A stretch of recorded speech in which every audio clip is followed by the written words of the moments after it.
Radio, télévision et Benzel. Amour, travail et excellence. 89.6, la fréquence communautaire de développement. Comment évaluer le travail de députés provinciaux de la Tchopo? Quelle réponse réserver à ceux-là qui parlent d'une certaine impuissance parlementaire des élus locaux de la Tchopo? Peut-on parler l'efficacité ou inefficacité de nombreuses procédures législatives et des contrôles dans la Tchopo? La radio-télévision Ebenezer, dans sa mission de rassembler ce qui ressemble à la Tchopo, à travers Faustin Lignekula et Jeanne Onia, ont posé nos micros à la cérémonie de clôture de la session parlementaire de septembre 2024. Séance tenue à la salle de la Fourchette Boyomès. Je suis Gustave Kienda. Merci d'être avec nous tout au long de l'émission Eben Société sur les antennes de votre média communautaire pour mesurer l'efficacité de nos députés au sein du Parlement provincial.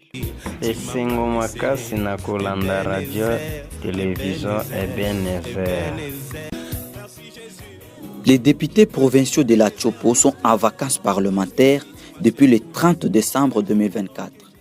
Il leur permet de rêver qu'en 2025, la province de la Tchopo pourra commencer à sortir de son sous-développement.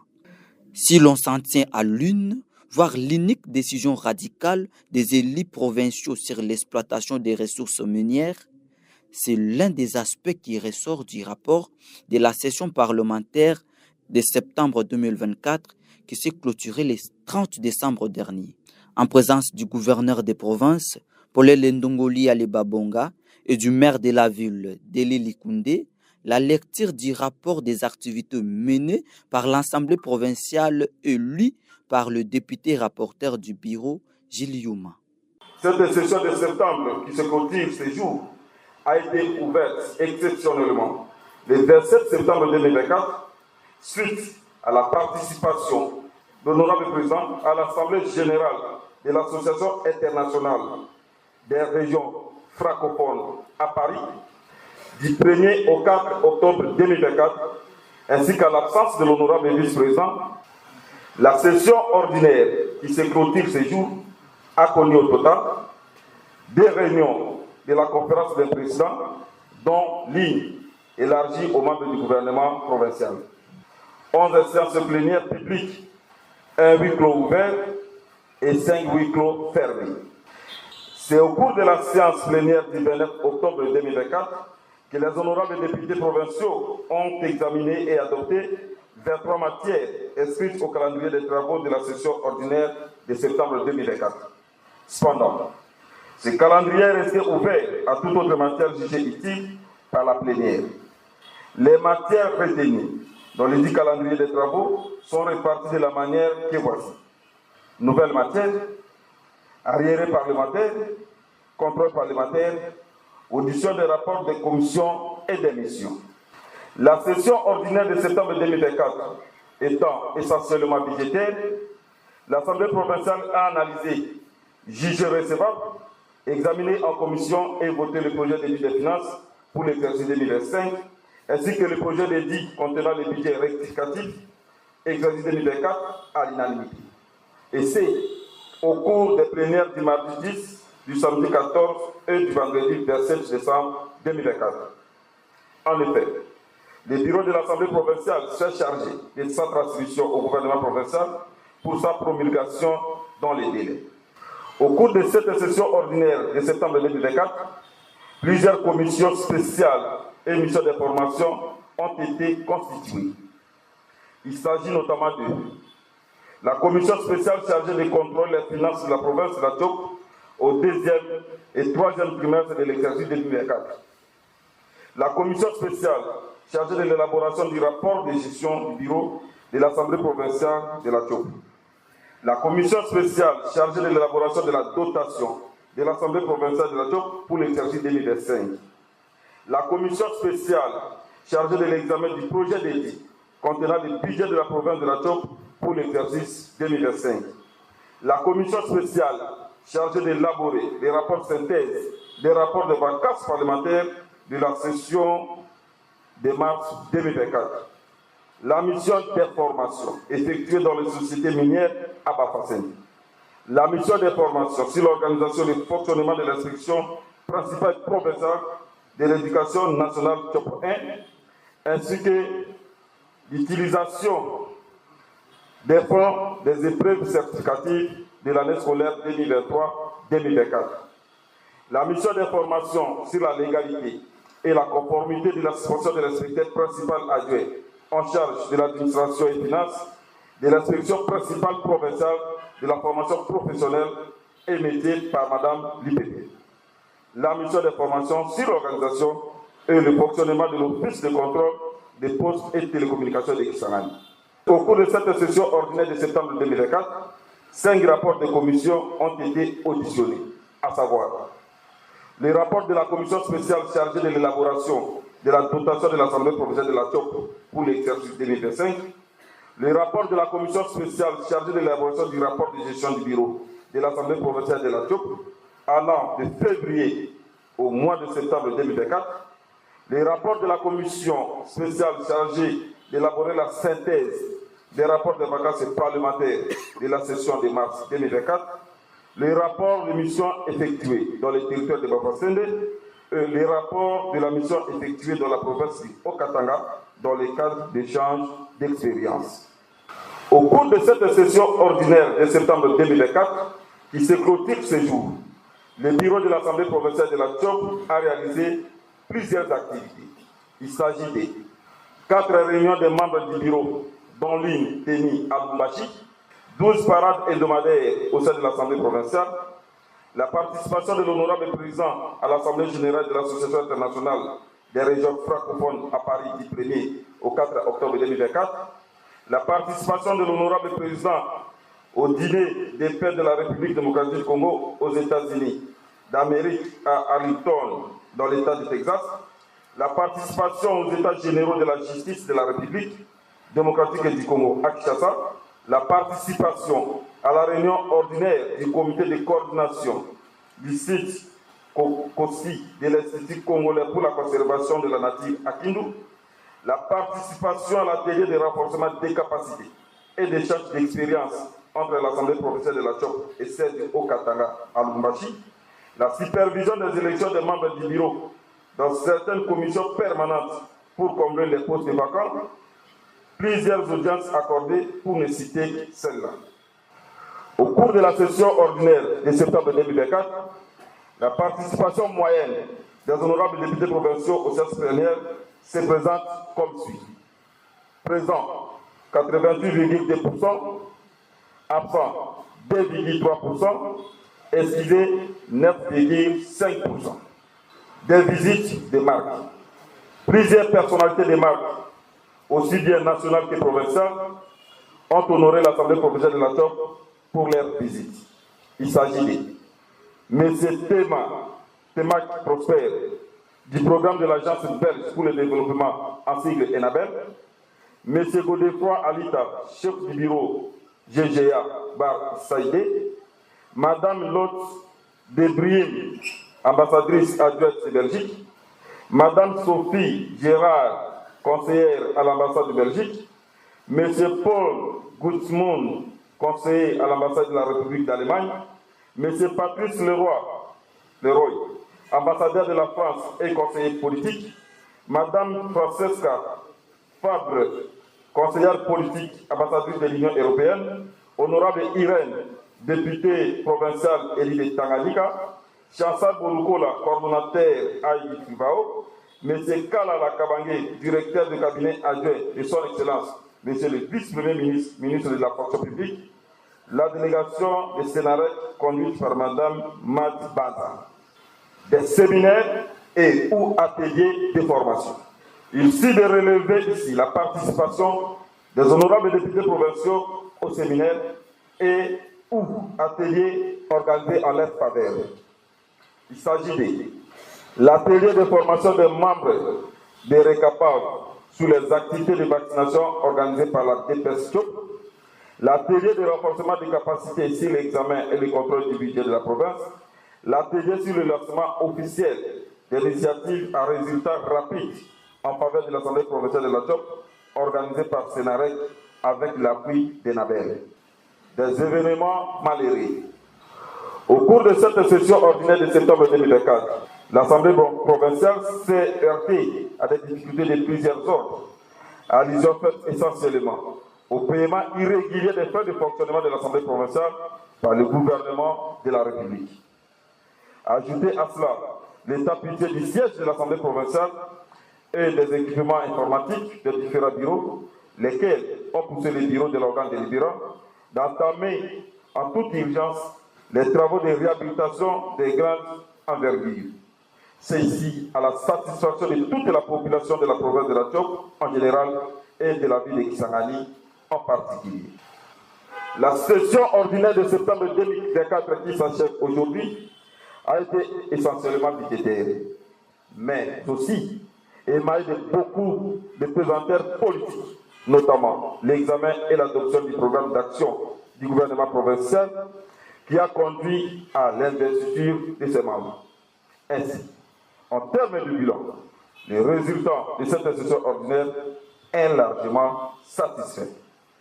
C'est pourquoi nous tenons à remercier tous les honorables députés provinciaux pour leur dévouement et le travail abattu.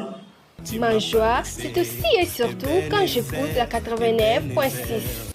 Gilles Youma, député rapporteur de l'Assemblée provinciale de la Tchopo sur les zones de Benezère.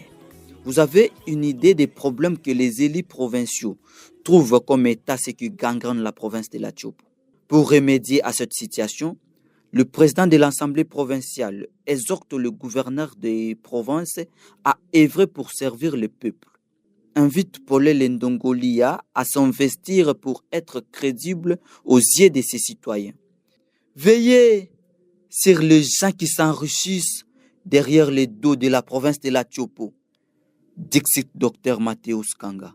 Afin de rendre le travail législatif plus efficace et renforcer le pouvoir de contrôle, Dr Mathéus Kanga préconise l'organisation des formations des élus provinciaux de la Tchopo, dont plus de 70% d'entre eux sont à leur première expérience. Excellence, Monsieur le gouverneur de province, honorable député national ici présent, honorable membre du bureau, honorable député provinciaux, chers collègues, Monsieur les vice-gouverneurs de province, mesdames et messieurs les ministres provinciaux, messieurs les membres du comité provincial de sécurité, monsieur le maire de la ville de Kisangani, messieurs les responsables des agences du système des Nations Unies, messieurs l'inspecteur provincial de l'administration publique, messieurs les chefs des établissements et institutions d'enseignement supérieur et universitaire de la ville de Kisangani, messieurs le secrétaire provincial de l'administration publique, mesdames et messieurs les chefs des divisions de l'administration publique, messieurs les présidents des conseils communaux, madame et messieurs les bourgmestres des communes de la ville de Kisangani, chers cadres et agents de l'Assemblée provinciale, distingués invités à vos titres et rangs respectifs et tout protocole observé et respecté, chers compatriotes. Nous voici au terme de notre session ordinaire de septembre 2024, ouverte il y a exactement 3 mois, conformément aux textes légaux et réglementaires en vigueur qui régissent l'Assemblée provinciale de la Tchopo. Je me fais un agréable devoir de présider officiellement la clôture de cette session essentiellement budgétaire en exécution des dispositions de l'article 148, alinéa 1er de la loi numéro 11/011 du 13 juillet 2011 relative aux finances publiques et de l'article 59 du règlement intérieur de l'Assemblée provinciale de la Tchopo. De prime abord, je voudrais rendre gloire au Père Céleste, Créateur de l'univers, l'Éternel Dieu Tout-Puissant pour sa grâce et miséricorde, incommensurable qui ont rendu possible cette cérémonie de clôture de session. Permettez-moi ensuite de rendre les hommages les plus déférents et les plus mérités à son Excellence M. Félix Antoine Tshisekedi Tshilombo, président de la République, chef de l'État, l'homme au mental d'acier, qui sait tenir tête aux ennemis de notre nation et qui, contre vents et marées, porte haut le flambeau de notre souveraineté. Au nom de l'Assemblée provinciale de la Chopo et à mon nom propre, je m'en vais vous remercier tous pour votre présence à cette cérémonie. Et de manière particulière, Son Excellence Monsieur le gouverneur de province et l'honorable député national Théophile Lotika qui nous ont honoré ces jours. Je saisis cette occasion qui m'est offerte pour féliciter les honorables députés provinciaux pour le dévouement et l'abnégation dont vous avez fait montre le long de cette session. Chers collègues, j'ai vu en vous une famille. J'ai vu les degrés d'acharnement à chaque fois que nous avions une séance plénière ou un travail, aussi bien en commission qu'à huis clos. Je tiens sincèrement à vous remercier et j'ose croire que cet amour qui s'est manifesté parmi nous continuera encore et toujours tout au long de ces quinquennats. Je ne voudrais pas oublier les cadres et agents de l'Assemblée provinciale pour leur accompagnement, qui méritent d'être avoués au effort sans peur d'être contredit, a été pour nous une réussite. Depuis un certain moment, vous faites preuve d'une certaine discipline, parce que nous en avons fait notre cheval de bataille. Honorables membres du bureau de l'Assemblée provinciale de la Chopo, honorables députés provinciaux et chers collègues, selon les us et coutumes parlementaires, il est de tradition, à l'occasion de la clôture d'une session, de présenter l'économie des travaux réalisés. En effet, nul n'est besoin pour moi de revenir sur le bilan dressé par l'honorable rapporteur. Mais permettez-moi quand même de relever les grandes activités parlementaires réalisées au cours de cette session, essentiellement budgétaire. Il est à noter qu'au cours de cette session, plus de 3 quarts des programmes ont été examinés, notamment l'investiture du gouvernement provincial, l'examen et l'adoption de l'édit contenant les budgets rectificatifs de la province pour l'exercice 2024, l'examen et l'adoption de l'édit contenant les budgets pour l'exercice 2025, le projet de la prévision de la dotation de l'Assemblée provinciale de la Chopo pour l'exercice 2025, la constitution des commissions permanentes pour la vérification du pouvoir et validation du mandat des premiers suppléants des honorables députés provinciaux, Bamani Saïd Jean-Élie, sénateur, Bikaka Balombo, héritier, et Kongo Ndemba Roger, Mangaza Massoudi Binti Nono, Massimango Simon, Messemo Molilia Ibwe Thomas César, Mongenya Baraka Gislain, Tanzi Akombo Senol, nommé ministre provincial. Ce qui nous a permis de combler les sièges à pouvoir au sein de l'organe délibérant de la Chopo. Nous avons aussi analysé et adopté les rapports de la gestion du bureau allant de la période du 25 février au 29 septembre 2024 et les rapports synthèse des vacances parlementaires de la session de mars 2024. Soulignons que c'est pour la première fois dans l'histoire de notre organe délibérant que le bureau a présenté les rapports financiers en conformité avec l'article 122 de notre règlement intérieur. Cet exercice est un exemple de la disponibilité du bureau de promouvoir la culture de redevabilité et de transparence, gage de la stabilité de notre institution. Dans cette même lancée, plusieurs missions ont également été effectuées par les membres du bureau. Les députés provinciaux, accompagnés des agents et cadres de l'Assemblée provinciale pour l'intérêt de la province, notamment à Kinshasa, la capitale, dans des provinces voisines, ainsi qu'à l'étranger. Ici aussi signalé qu'au cours de cette session, la Chopo a été honorée, au travers de son président que nous sommes, de prendre part à Paris à la réunion du bureau de l'Association internationale des régions francophones et au dîner sur la paix à République démocratique du Congo, organisé à Washington aux États-Unis, où nous avons eu à exposer sur les mots qui gangrènent notre région en dénonçant la passivité de la diaspora congolaise face au lobby de tout Rwandais. C'était donc pour nous une bonne occasion de porter haut l'étendard de la Chopo en vendant son image en particulier et celle de la République démocratique du Congo en général. Nous avons également piloté plusieurs autres missions, notamment la mission d'échange d'expérience avec nos collègues de la province du Haut-Katanga à Lubumbashi, la participation active aux États généraux de la justice en République démocratique du Congo, avec comme thème, comme vous le saviez, la justice, pourquoi la justice congolaise est-elle malade?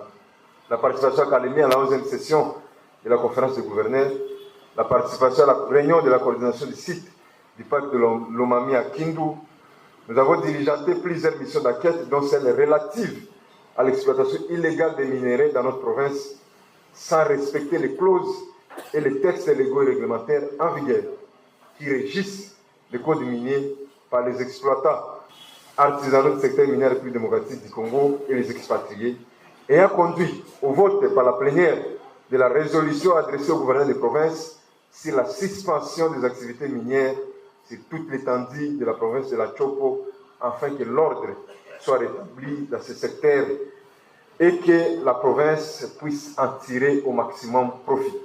Sur ce même ordre d'idées, il y a eu de nombreuses commissions de contrôle et d'enquête initiées par l'Assemblée provinciale de la Chopo, auxquelles je ne voudrais pas revenir. Il convient de signaler également que cette session de septembre 2024, qui vient de s'achever, était très chargée et mouvementée, avec l'organisation des activités majeures dans notre province, en l'occurrence la commémoration à Kisangani de la Journée nationale des Génocostes en date du 2 août 2024, cérémonie présidée par son Excellence Madame la Première ministre, chef du gouvernement, Judith Suminwa Tuluka, à qui nous réitérons nos sentiments de gratitude pour l'intérêt que son gouvernement accorde à notre province. Suivi d'une mission d'itinérance dans les chefs-lieux de la province de la Chopo par son Excellence Félix Antoine Tshisekedi Tshilombo, chef de l'État et président de la République, à qui nous exprimons notre reconnaissance pour son attachement à notre province durant ce second quinquennat, accompagné avec les membres du gouvernement central, ce qui a permis la tenue de la 19e réunion du Conseil des ministres à Kisangani. Et pour clore cette année 2024, la Chopo a été honorée sous la bénédiction du chef de l'État par l'organisation du Forum de l'unité et réconciliation pour le développement de la Chopo par le vice-premier ministre, ministre de l'Intérieur, Sécurité et Décentralisation. Ce forum a été une traduction ferme de la volonté des fils et filles de la Chopo de fumer le calumet de la paix, en faisant taire nos différends, pour nous focaliser vers la réconciliation, vers la reconstruction de notre province. Excellence, Monsieur le gouverneur de province, honorables députés nationaux, honorables membres du bureau, honorables députés provinciaux et chers collègues, mesdames et messieurs, distingués invités à vos titres respectifs. Sans la paix, le développement ne restera qu'au stade des souhaits, sans jamais les palper. Personne n'ignore que depuis octobre 2022, que les conflits ont éclaté entre les peuples Mbole et Lengola, avec son point culminant à partir du mois de février 2023, dont les sources de la société civile nous rapportaient plus de 800 morts et plus de 10 000 déplacés qui sont enregistrés ce jour. Des écoles, des maisons d'habitation et des infrastructures socio-économiques détruites suite aux accrochages et atrocités perpétrées entre ces deux communautés. C'est ainsi que je réitère mes propos du haut de cet hémicycle afin d'attirer l'attention de tout le monde ici présent, de faciliter la mise en œuvre des engagements pris entre les parties en conflit qui ont affirmé haut et fort dans les forums de paix, l'unité et réconciliation pour le développement de la Chopo, tenu à Kisangani, du 17 au 19 décembre dernier, à l'amphithéâtre de l'université de Kisangani, de s'engager dans la voie de la paix en sensibilisant les deux communautés Mbole et Lengola à la culture de la paix et de la cohabitation pacifique devant l'assistance des deux représentants. Ils se sont serrés la main et embrassés, symbolisant ainsi la fin des hostilités et leur réconciliation en attendant la cérémonie coutumière. Dévoiler dans le sens de la paix et préparer une cérémonie de réconciliation définitive en date du 20 janvier 2025, telle que prévue à l'issue de ces assises. La prise en charge pendant 7 ans des déplacés qui vivent dans des camps par le gouvernement de la République en vue de remédier à cette situation de mendicité que nous vivons dans notre vie. Et tous ceux qui se sont impliqués pour sa réussite acceptent le remerciement de toute la population de la Chopo au travers de notre voix et celle de tous les élus ici présents. L'Assemblée provinciale reste aussi très préoccupée par l'épineuse question du banditisme urbain et de la délinquance juvénile, cause de l'insécurité persistante dans la ville de Kisangani et son hinterland. Cette barbarie, qui trouble la quiétude des paisibles citoyens, doit cesser. Et surtout pendant cette période de festivités de fin de l'année, cela est la principale de nos préoccupations. Trop de morts. Nous n'en pouvons plus. Nous ne pouvons plus supporter une seule mort de plus suite à cette insécurité dans la ville de Kisangani. J'exhorte à cet effet le comité provincial de sécurité à user de ses prérogatives pour mettre fin à cette criminalité qui n'a que trop duré. Mettez tout en œuvre pour démanteler ce hors-la-loi dans les zones de leurs opérations, dont les zones de leurs opérations sont connues par vos différents services. Sinon, vous donnerez raison aux langues qui disent qu'il y a une complicité des autorités politico-sécuritaires. Dans une autre rubrique, permettez-moi de mettre en exergue les désordres qui règnent au sein de l'administration de l'habitat de la Chopo.